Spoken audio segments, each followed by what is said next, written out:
Innal hamdalillah nahmaduhu wa nasta'inuhu wa nastaghfiruh wa na'udzu billahi min shururi anfusina wa min sayyiati a'malina man yahdihillahu fala mudhillalah wa may yudhilhu fala hadiyalah. Asyhadu an la ilaha illallah wahdahu la syarikalah wa asyhadu anna Muhammadan abduhu wa rasuluh la nabiyya ba'dah amma ba'du. Sembah sujud pangabdian pamujaan pinuju wungkul ka Allah Rabbun Ghafur nu maha welas anu maha asih anu neteskeun hidayah rahmatna ka sahabae jalma anu nutur galur rasulna. Alhamdulillah dina wanci anu kiwari dina saat anu ayeuna urang sadaya masih dipasihan kasempetan oge kelasan waktos pikeun hadir ngajalankeun salah sauyos di antara ibadah ka Allah Subhanahu wa taala pamugi niat sareng ikhtiar urang sadaya dicatat ku mantena janten amalan sholihan. Hadirin ikhwatu iman rahimakumullah, hiji waktos Rasulullah sallallahu alaihi wasallam kantos ditaros ku hiji jalma.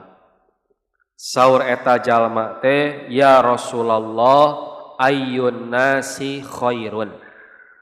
Rasulullah saha jalma nupang hade nateh.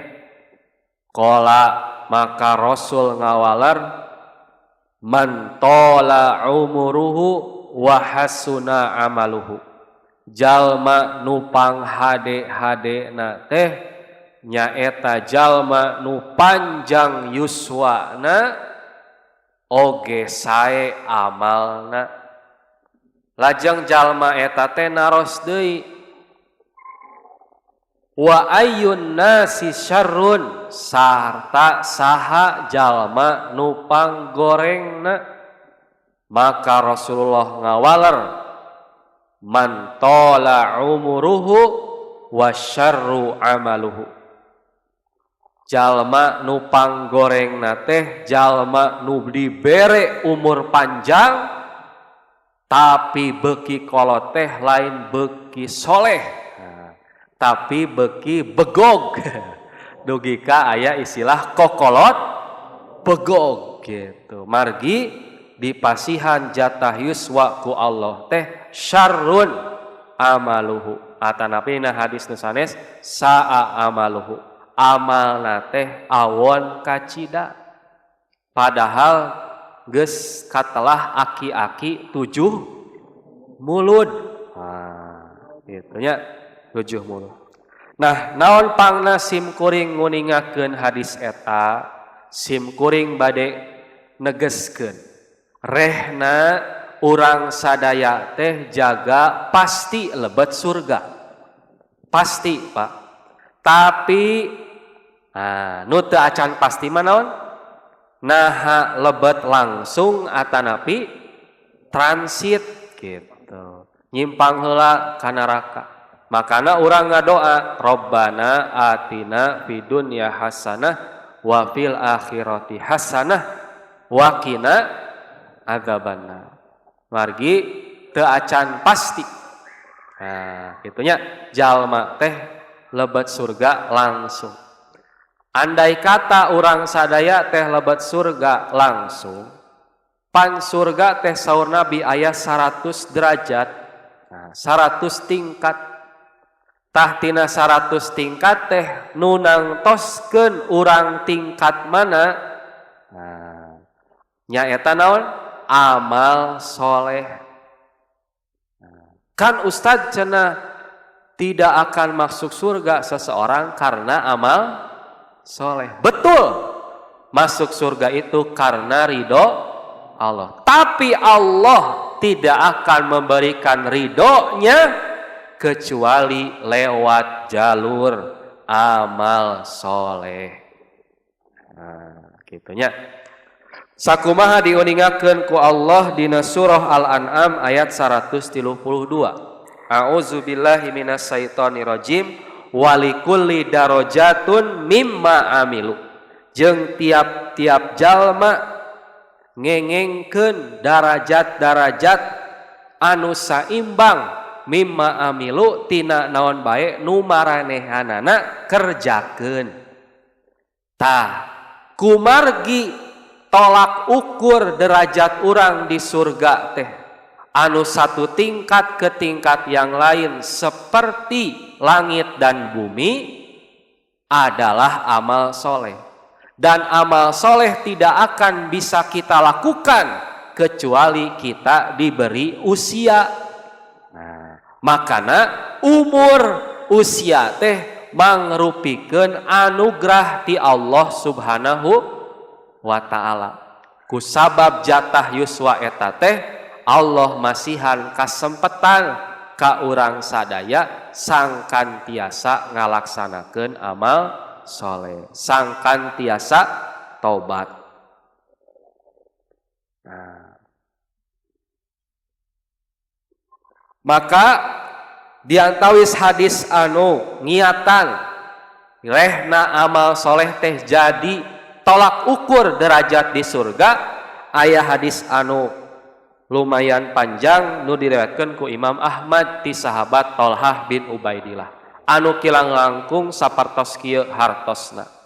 Saur Thalhah aya 2 jalmi ti kabilah Bali namina lebet Islam. Sebat we A sareng B. Anu A teh Islamna teh langkung sumanget, ibadahna langkung sumanget. Sarta nu A ieu teh jihad teras syahid. Teras anu B dipasihan yuswa sataun langkung seueur tibatan si A. Teras hiji wengi Thalhah teh ngimpen aya dina payuneun pantos sorga. Sarta dibuka ti lebet, nu dipersilahkeun lebet ti payun teh sanes anu syahid, tapi anu maot ti pengker, anu ibadahna biasa, anu maotna biasa. Singkat cerita dicaritakeun we subuhna teh ka para sahabat geunjleung.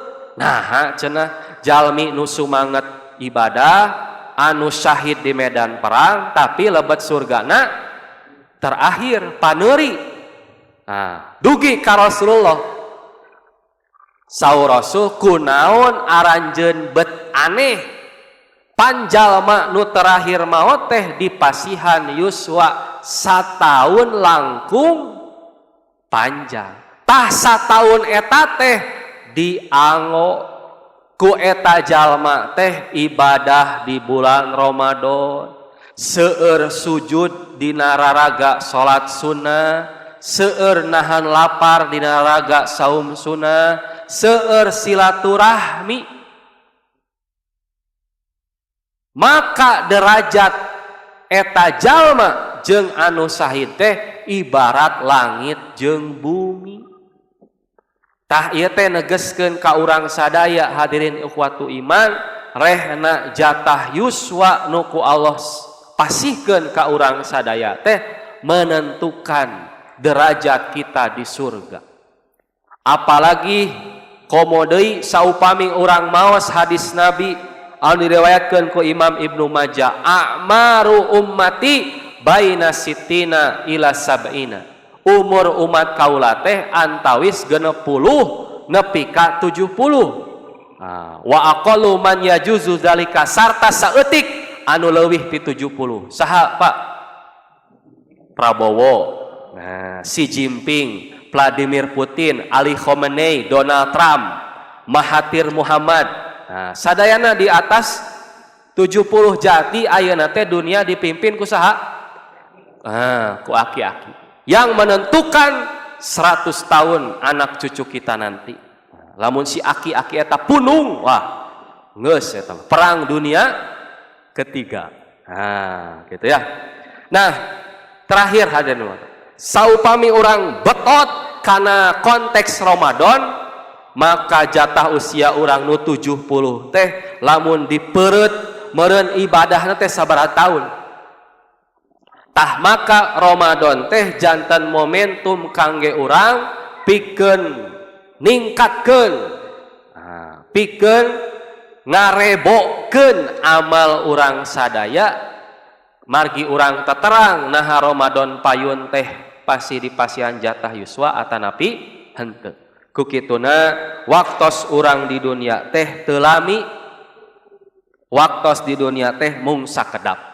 Ku kituna hayu urang ngamanfaatkeun jatah yuswa urang sadaya di antawisna di momentum Ramadan hayu urang sasarengan ningkatkeun kaimanan katakwaan ibadah sanes nu wajib hungkul oge nu sunahna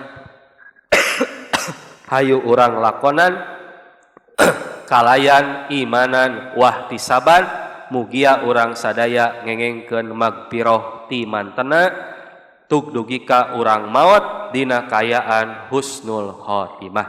Amin ya rabbal alamin. Rupina sakitu anu tiasa kapiatur, hapunten anu kasuhun tina samudaya kelepatan mugia aya guna sareng manfaatna. Aqulu qouli hadza wastaghfirullahi wa lakum.